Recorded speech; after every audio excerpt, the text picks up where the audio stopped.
I think it's because a lot of the entrepreneurs I've talked to are kind of lone wolves all over the place. Everyone's heard of Netflix, which was founded by Mark Randolph, a geology major at Hamilton College, and Reed Hastings, who studied at Bowdoin College back in the 80s.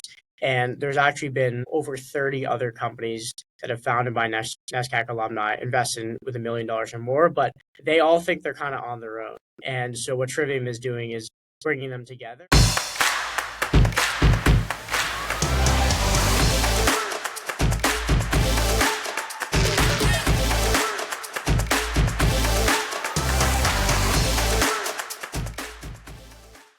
Yeah, I've always been an entrepreneurial, scrappy kid. I grew up in the greater Boston area, went to a public high school.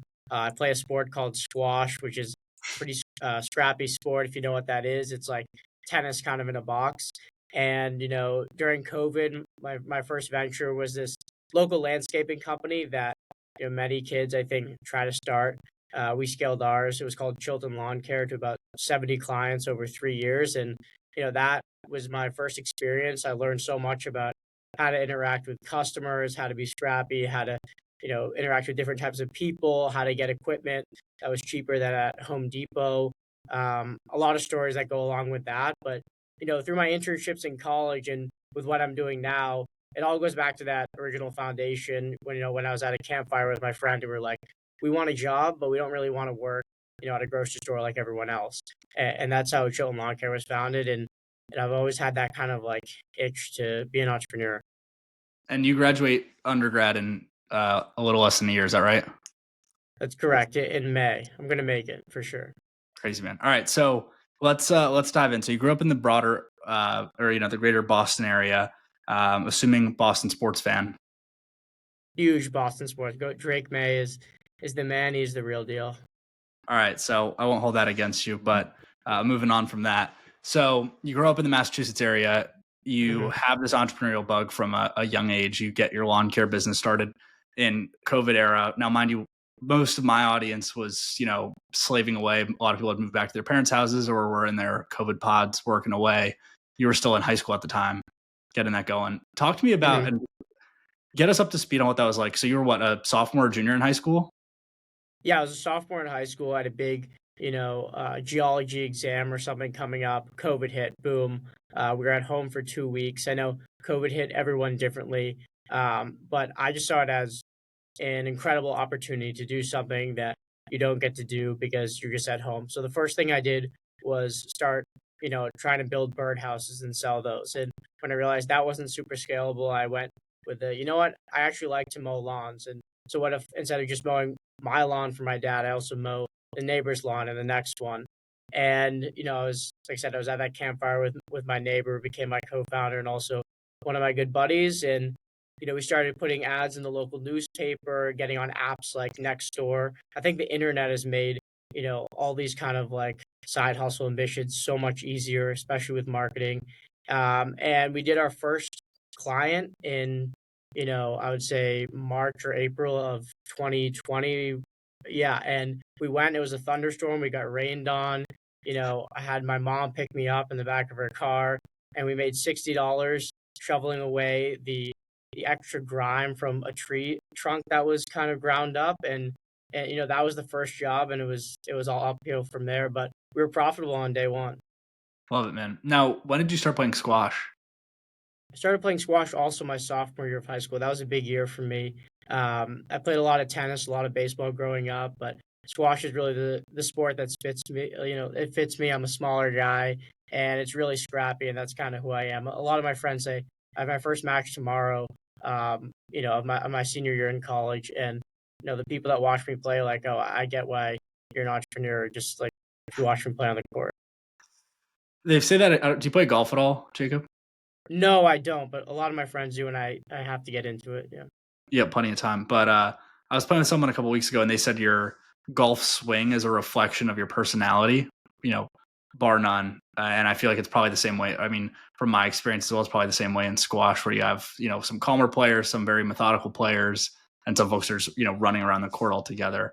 Now, how'd you get into it sophomore year? Because again, so that was 2020 or so. Most folks were playing, pivoting to pickleball and the outside sports. How'd you get into squash in that era?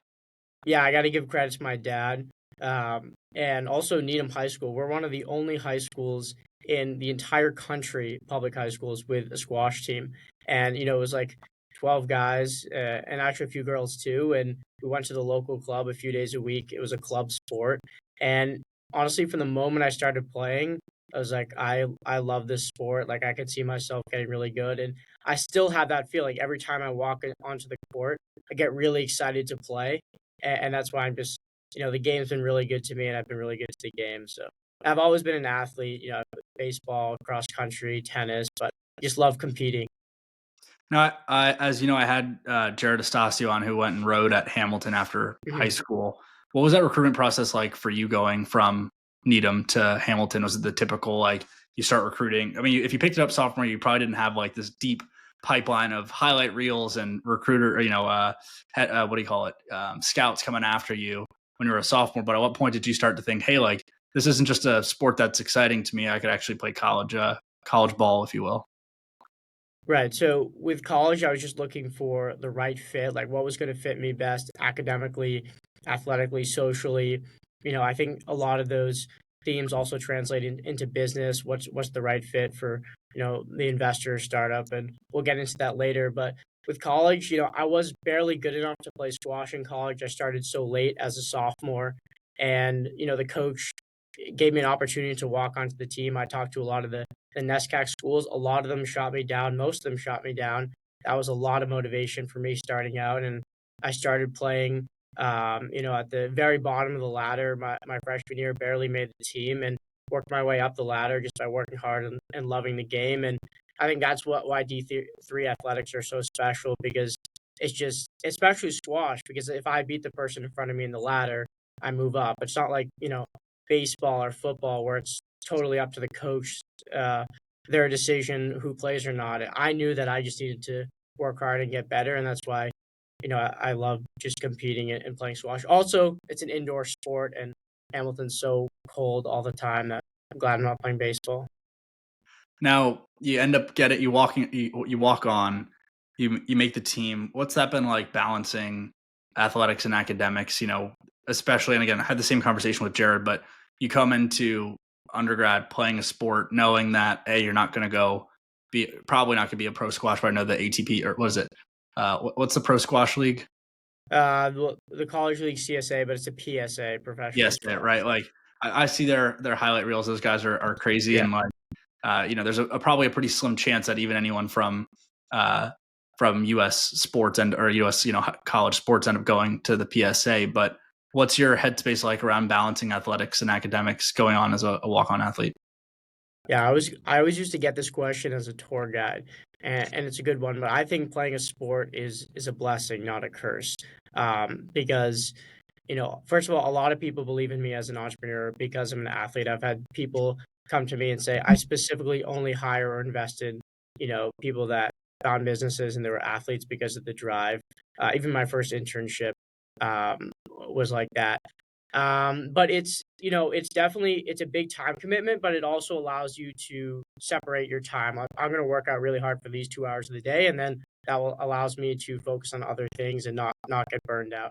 So that's always the approach I took, and I'm like the type of guy that needs to be sweaty at least once a day to be refreshed and ready to go. And I wonder if Jared was the same way, but squash is also you can work on different things, different drills, play with different players. I don't know if I could do running or rowing. That's all like the same repetitive motion. Now you have that kind of mindset around balancing the two. It's a blessing, not a curse. When in your early college career did you start to think about internships, what I want to do after school? When I was in undergrad, it was like sophomore years when you had to start the recruiting cycle, like to get into the pipeline. I'm sure it's even sooner now. And I mean, same thing in high school, right? Like I'm sure people started doing SAT prep when I was in school, like freshman year, and now it's probably like fifth graders are doing it. But what's been that process like for you, trying to go think about what you want to do after school from a full-time career perspective? Right. And this is another example of where the squash team was so helpful because those are the guys that I spent a lot of time with. So, I learned what they were talking about. A lot of them wanted to go into finance, especially investment banking, which is just a totally different track than the regular internship recruiting cycle. It's so much more intense and so much earlier. So I kind of got on that train just because of the environment I was in, and then I decided that that's not really for me. And but what it did teach me, and that's something that's great about going to a NESCAC school or playing on a sports team, is that it is a little bit competitive when internship season comes around. People are like, where are you going? People know like who posted on LinkedIn, and that always kind of drove me to work harder instead of stress me out. And so I was just looking for a bunch of opportunities and did whatever I could. And freshman year, I started this kind of consulting club called Tamid at Hamilton, and that's how I got my first internship. I kind of overseas in Tel Aviv at a manufacturing company, and I kind of used that experience and leverage that to, and then also the squash network to get my next experience. But it's all, getting internships is all about who you know, not what you know. Right? Like no, no one's going to be like, oh, you did well in your math class, I'm going to give you a shot. It's just about who you've been talking to, and I was lucky to have those squash guys from the start. Tell me more about Tamid, because I had never heard of it. I was speaking to a growth equity investor about a month ago who's on Burnt, and he was sharing more about the types of people that join and what that's like at different universities. And obviously, he said it's a good a good gateway of people you could get on to the platform. But how was that? What was that process like founding that? I mean, tell me more about the organization and then founding a chapter at Hamilton. Yeah, to me, it is a really cool organization. It's a business club focused on Israeli startups and doing experiential business learning and little internships for students during the school year. It's huge on campuses like Michigan, Wisconsin, Northeastern, places with big business schools. And actually, I had a buddy freshman year that approached me and said, you're ambitious, you're entrepreneurial. Why don't we start this club at Hamilton, which has a finance club, but there's not really like, that doesn't really give you internships during the school year. And so that's why we started to meet, and we ran it successfully for a year or so, but it kind of fizzled out, unfortunately. And I think it's just a really powerful organization, but the model is a little bit difficult on small liberal arts campuses just because there's not, a ton of interest and it takes a lot of effort to run. Like part of the club, I was tasked with being like the director of education as a freshman. So I was trying to teach upperclassmen about the basics of finance and consulting, stuff that I didn't really know and had to teach myself. So it didn't work out, perfectly. I think if I started it now, it would have been a little bit more successful. So you're running to meet with a friend. You are playing squash for the school. You're hearing from the upperclassmen about their recruiting experience. You land a couple internships out of school.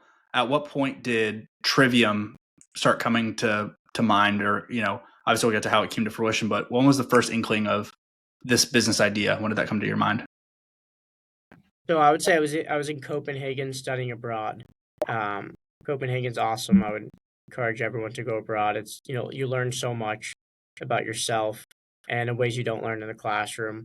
And abroad, I took this class called Innovation and Entrepreneurship. Right, I always wanted to get back into entrepreneurship, and Hamilton didn't really offer that. Although I'm very blessed for Hamilton's education, the way it's made me work hard and think, and also the program, the DIS program. And I saved up some extra credits at Hamilton so I could take this course. And as expected, it really opened up my mind. I was in class with a lot of business-oriented students. We met with founders all across of Europe, and that's when I got really into ventures. Specifically, when I met with this woman called I forget her name, Lamia Lebovich or something like that. She runs what's called a company called Seed A in Germany. It's like climate tech software. And she was like 28 years old running this 200-person company.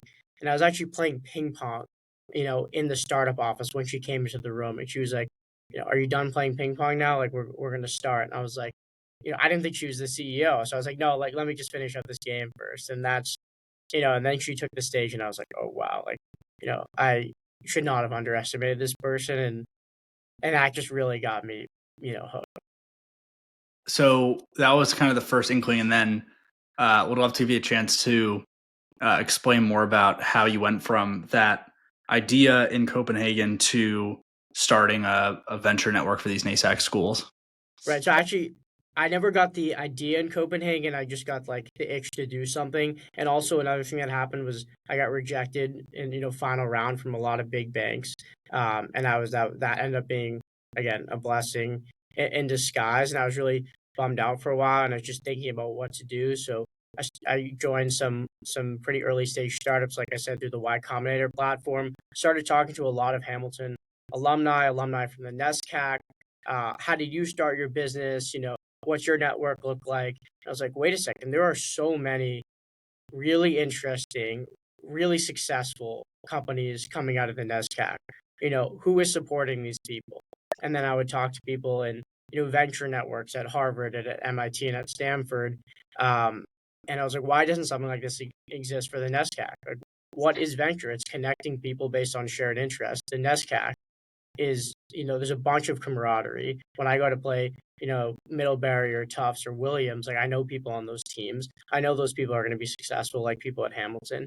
I know some of those people are going to start companies. Like, why doesn't a network exist to catalyze this? And that's where the idea of Trivium came. And the hardest thing to do, obviously, was to start, and that's what I decided to do in July. Now, why'd you go NESCAC instead of just Hamilton to start? Is it purely just a sample size in terms of being a smaller liberal arts school, or is it because you wanted to expand the network for the TAM from day one? How'd you think about going to market with starting? Great question. It was TAM from day one. I knew, talking to entrepreneurs at Hamilton, that there just wasn't enough market space, or if I did build it, it wasn't going to be viable for a long-term company.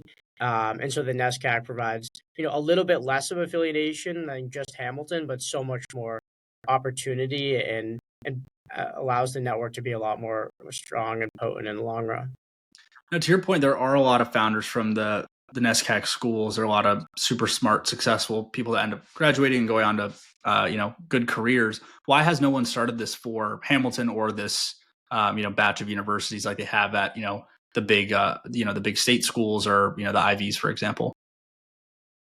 I think it's because a lot of the entrepreneurs I've talked to are kind of lone wolves all over the place. Everyone's heard of, Netflix, which was founded by, Mark Randolph, a geology major at Hamilton College, and Reed Hastings, who studied at Bowdoin College back in the 80s. And there's actually been, over 30 other companies that have founded by NESCAC alumni invested in with $1 million or more, but they all think they're kind of on their own. And so what Trivium is doing is bringing them together. And the reason why no one else has done this yet is, frankly, I don't know. That's the question that a lot of people that I talk to ask me. Like, I'm so glad you're doing this. I don't know why this doesn't already exist. And that's how I know I'm in the right space. I'm making something that people want and that people should need.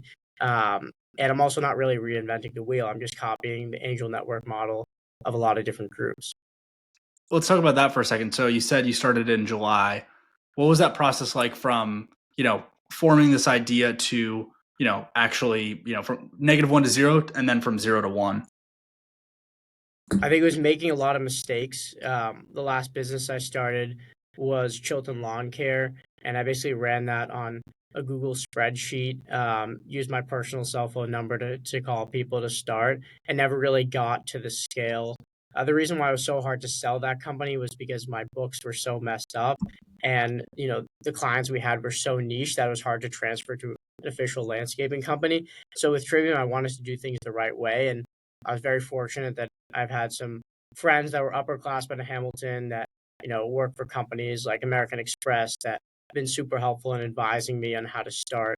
So what did I do? I just opened up, a Google account, made a logo. AI is incredible. It's, you're not supposed to use it for schoolwork, but you should use it for a business because it can make things so much more efficient. And a lot of the questions I didn't know how to do, you put it into ChatGPT and you come up with an answer, or at least an idea of how to get to an answer. A lot of legal questions I didn't know the answers to.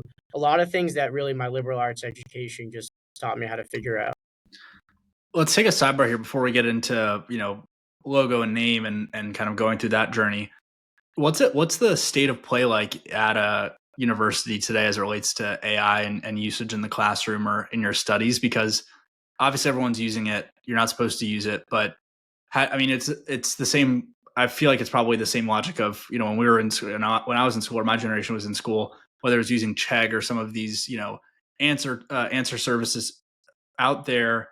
Everyone's like, well, like when I'm in the real world, I'm going to use the internet to solve my problems anyway. So why would I not use this now? Like, What's it like on the ground floor right now as a student as it relates to AI and kind of the push and pull that you're feeling right now or your classmates are feeling? Hmm. It's so I think it's scary and awesome at the same time. I mean, I went through more than half my college career without it, and so I have like the foundational skills. But I saw a study the other day that 97% of students have used it, and like over 80% use it regularly, and that's definitely true. And it's not always in you know an inappropriate way. There's a lot of things that you can do that make things easier, like summarize a reading. So it's not necessarily cheating, you're just learning the information faster and more succinctly, which gives you more time. And now a lot of people use the additional time to just, screw off and, drink more beer. And some people use the additional time, like me, to try to run a company. So I think there's positives and negatives. And I don't know, just being on the ground, it's moving fast. It's moving fast. It keeps getting better every day, and people don't really talk about it anymore. They just use it. I remember the first time my friend brought it up to me. They were like, "You can write this essay for you, and this app can do it." And I'm like, "No, it can't," but it can, and it's I don't know how have you been using it with Burn? It's it's my chief of staff, CFO, legal assistant, every generalist I could possibly ask for. That's faster and better than probably anybody could go and hire. Purely for the reason that it has all of my access to my drive, it has access to all my files, and it can pull stuff for me or get any answer that I need in a couple of seconds at most. And so it's constantly running. I constantly have multiple different LLMs running to help, with whatever the task is at hand and trying to balance what one says with another. But I feel like if you're not using it today, you're just going to get left by the wayside. Yeah, a quick pitch for a company we're featuring pretty soon called Axon Solutions. They use AI to clean up CRMs, right? So, for AI to have access to your company, be able to do things, you need a clean CRM. And so they have a new product that basically cleans out the biggest CRMs, Salesforce, all the other ones, and they're pitching soon. So good luck, Jordan. Love the plug there. Now, one other question as it relates to the student demo these days.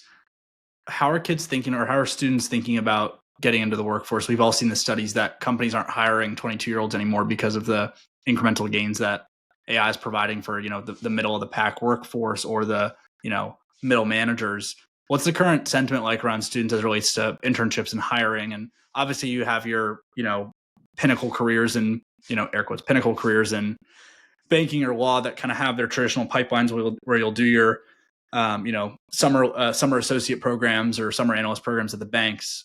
Outside of those maybe outliers, how are typical students right now from your perspective thinking about the recruiting process and going and finding internships and jobs? I would say just do not major in computer science. All my friends that have majors in computer science are having a really tough time because every company has overhired software engineers, and AI is creating a lot of jobs. I had one person tell me AI is like the Excel of the 80s. When Excel came out, everyone thought that it was going to take all the analyst jobs. But what did Excel do? It made 10 times more analysts at every single bank. And AI is like that in some regards. It's actually going to make more jobs. It's just going to make people's jobs easier, with the exception of computer science, which can just code things. So, my friends in computer science, best of luck to you. Otherwise, again, just going back to liberal arts education, it's all about who you know, not what you know. And I think NESCAC students are really strong with that, whether they want to, get into med school or law school or join a startup or go into the nonprofit space. Just use the alumni network.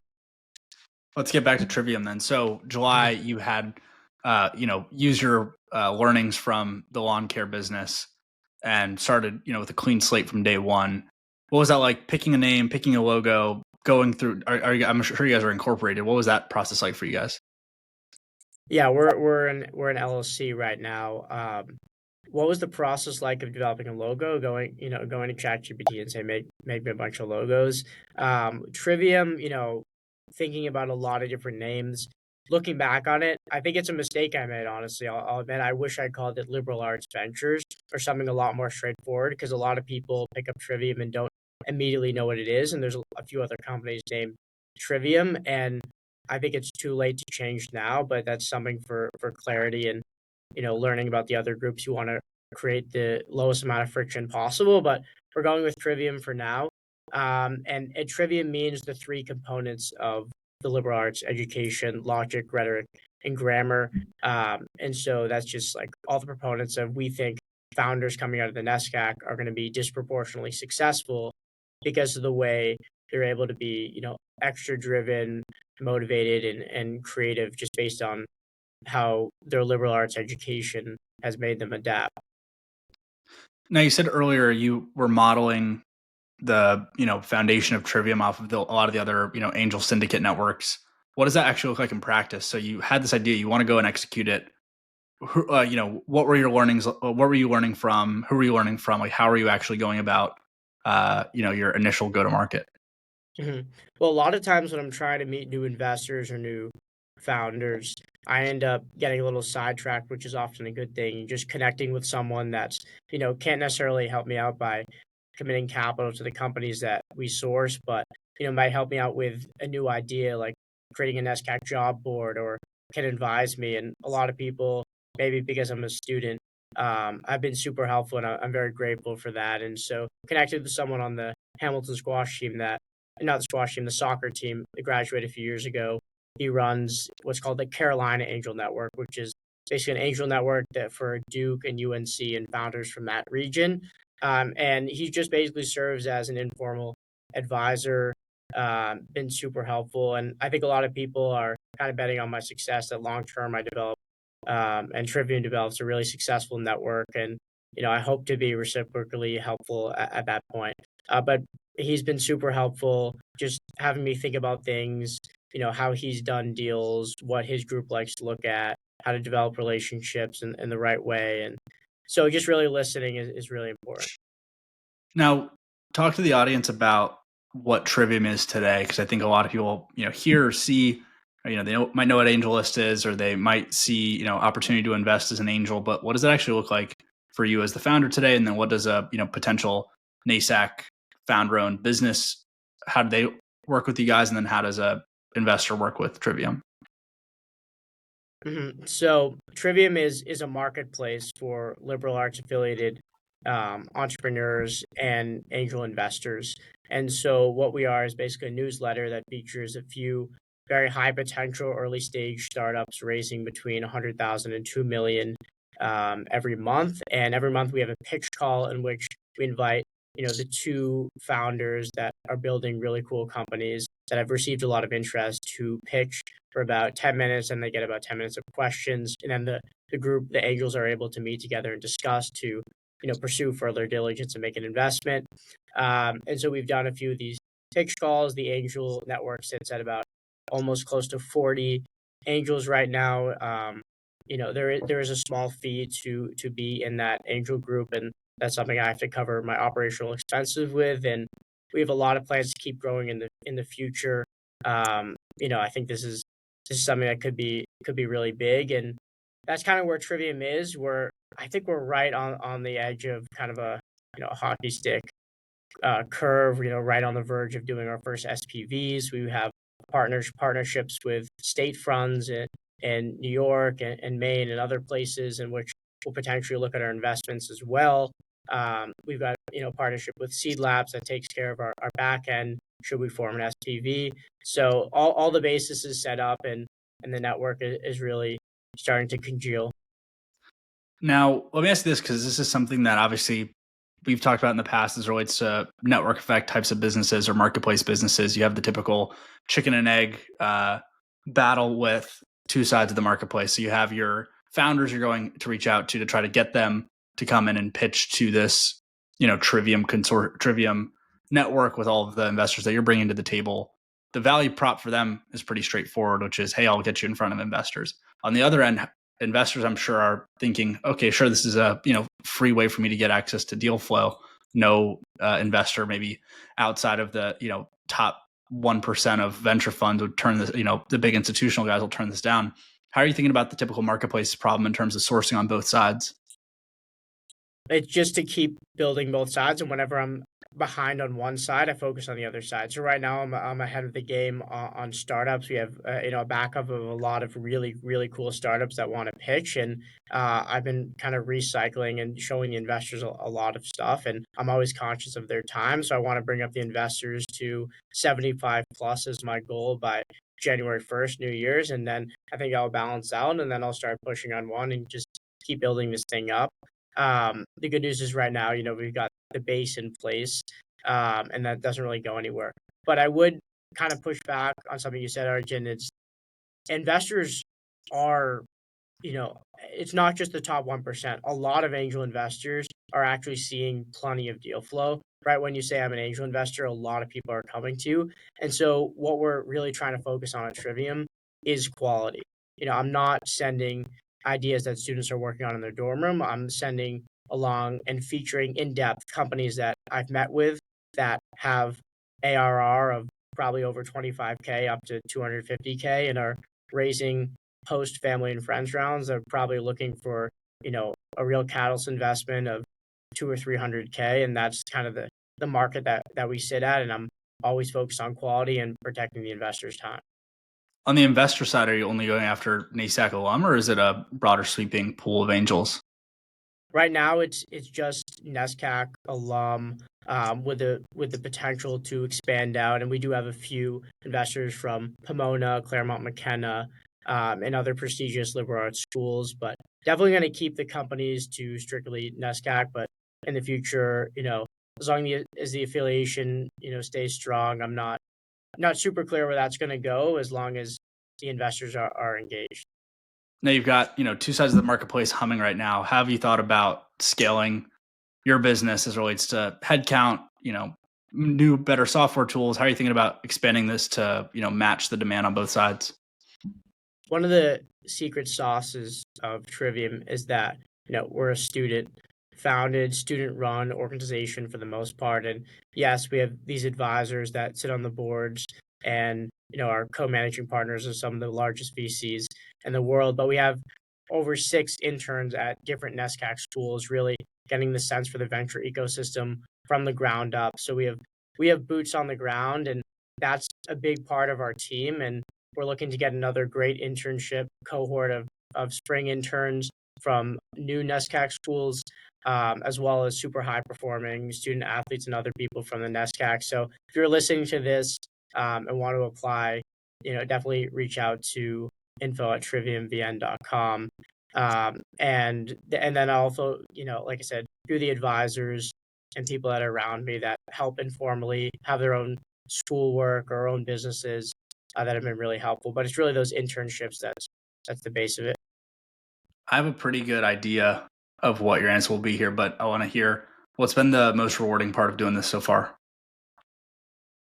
Just meeting people, I would assume is what you expected. The good thing about this business is that I know most founders fail on their first and second venture, but I think the floor is pretty cushiony here. And, given Trivium goes under, which it's definitely not, and I plan to go full time with this after school, it's that I've met a lot of super successful, interesting people in a lot of different parts of the venture market, some of which have been impressed with me, some of which have not, and that's okay. I've had some tough conversations and some really exciting ones, and so definitely the most rewarding part is, all the conversations I'm able to have with founders and investors alike.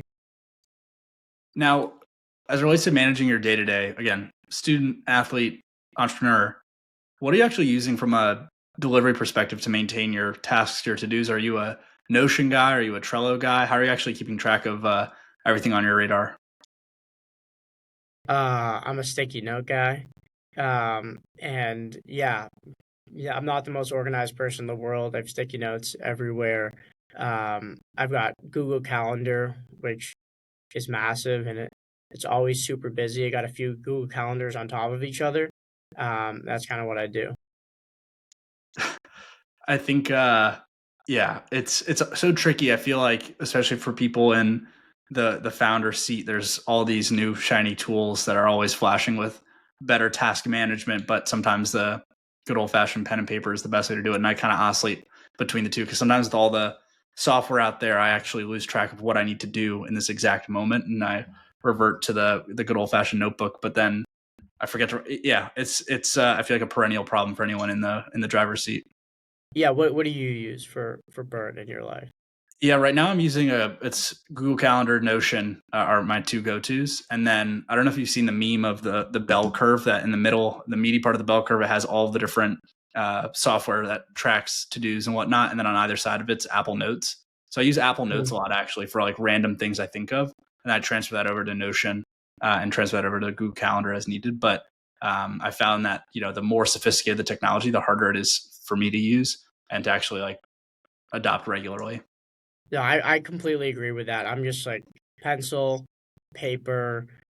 Yes, and I have like, more long-term written out business plans and, stuff on my dorm room wall. That's like my long-term goals that I'm always focused on in terms of squash, trivium, and academics. But in terms of all this, like I'm actually not a super techie guy. Like AI is great because it allows me to be not as much of a techie person and can go back to the basics. And oftentimes I'll just get these ideas in my head, and that's why I like sticky notes on my bedside, notes app in the phone. Wherever I get ideas, just write them down. But I've just never been a fan of any kind of complicated software. Makes sense. Ironic, but it makes sense. I'm in the same boat. Mhm. Let me ask you this. Mhm. You mentioned, the bit long, the broader business plan. You said you want to go full time with this after school. If and when all things go according to plan, where do you see Trivium sitting in 2030? Oof. I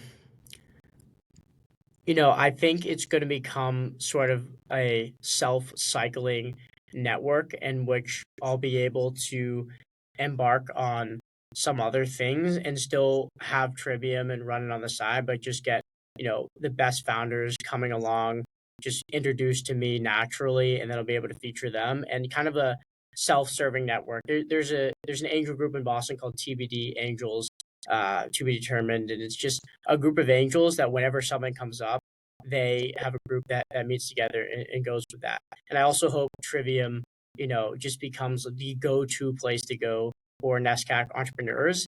And the best businesses come with the right timing, right? And so I think this is the age of liberal arts. This is the age of NESCAC entrepreneurship. I think within the next 10 years, by 2030, by 2035, there's going to be so many more successful entrepreneurs that come out of these schools. And so I think Trivium is going to be allowed to just naturally, grow with that curve. How about for those other ideas you said, in 2030 you'll have other things running. What's top of mind for you, whether you want to share it or not, up to you. But what else is piquing your attention these days? Look, I love to think about all sorts of ideas, but for now, I'm completely focused on getting to that next step. I'd love to see a few of the companies in our portfolio, work really closely with them, the ones that have the most potential. Maybe joining one of those and helping out as much as I can, and maybe advising as many companies as I can as I develop more skills, and additionally, be able to provide that perspective as a younger person in the room, which I think can be valuable to companies, as long as I know the industry well. One more trivium question and then one more general question for you. On the trivium side, is it NESCAC? Is that how you say it? NESCAC? Yeah. Who's a NESCAC founder that you would love to see involved in Trivium somehow? Whether maybe it's Mark, maybe it's the other co-founder of Netflix, but who's that person for you? Maybe take those two aside. Who'd you love to see involved in? Yeah. Um, I've been in touch with Mark. He's unfortunately not going to be involved. He just have kind of a little bit of a different philosophy, although he's been very supportive. Um, I'm going to say Ryan Serhant. Ryan Serhant runs Serhant Real Estate. He also, invests in pickleball and a lot of different interesting things. He has his own show called Manhattan on Netflix, or something like that. And then the other guy is Aaron Sanderson. I'm sorry if I'm pronouncing that wrong, but he's the founder of Untuck It T-shirts. I really like those, and he was a Hamilton guy, and I've been trying to get in touch with both Ryan and Aaron, and hope to do so soon. Love it. Last question for you. If you could go back in time to 2020, you're running this lawn care business, you're about to round it out. what advice would you give to your younger self to put you on an even better path than you're on right now? And it can't be, making the books cleaner. Yeah, yeah.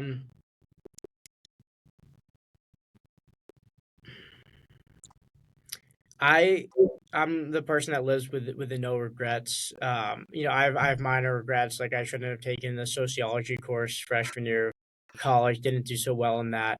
Didn't get along with the professor. I don't really have any things that I wish I had done differently that are major in terms of my approach. Um, maybe I wish I was on social media a little bit less. And, there's this new app out there that's called Brick that allows you to like tap your phone on the wall and you never have to look at social media. And I think so many people waste so much time using that. And people are like, how are you able to run the business, play squash, and not drop out of school? It's because, I basically turned off Instagram, turns off Snapchat, don't have Facebook, don't have TikTok. And I think that just opens up a lot more time. And maybe if I had done that a little bit earlier, I would have read a little bit more and come up with more unique ideas and been able to come up with Trivium faster. But I was always just looking for something like Trivium. Now I'm so excited to be working on it and growing. Um, and so yeah, not any major regrets. What about on the distribution side? Because it's something that I think about and toy with in my head all the time, which is, I wish I wish I could spend even less time on social media than I do today. But it's kind of a necessary evil in a lot of ways from a distribution perspective, and sharing your thoughts, sharing your content, whatever it might be, as a means to an end to drive people to join Trivium, to join Burnt, whatever it might be. How do you think about balancing that today with not having as much of a social presence, where you have 1 million followers on TikTok or Instagram, you can drop a product or a service and hopefully see it blow up overnight?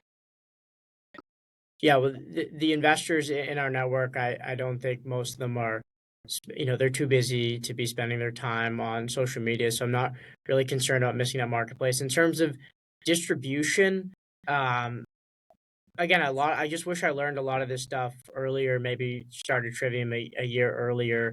Um, just reaching out to people. I not don't really have a great answer for that question. All good, man. Anything you'd want to leave the audience with before we go?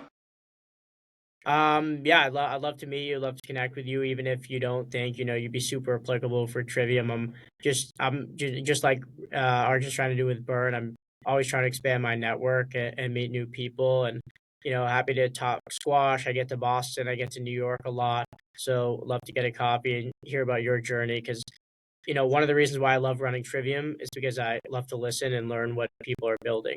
That's why I think it's the right fit for me and something my parents have always taught me. The most important things to do is to listen. So I'd love to listen to your story. Yeah, and I want to say thank you again to Arjun for having me on the show.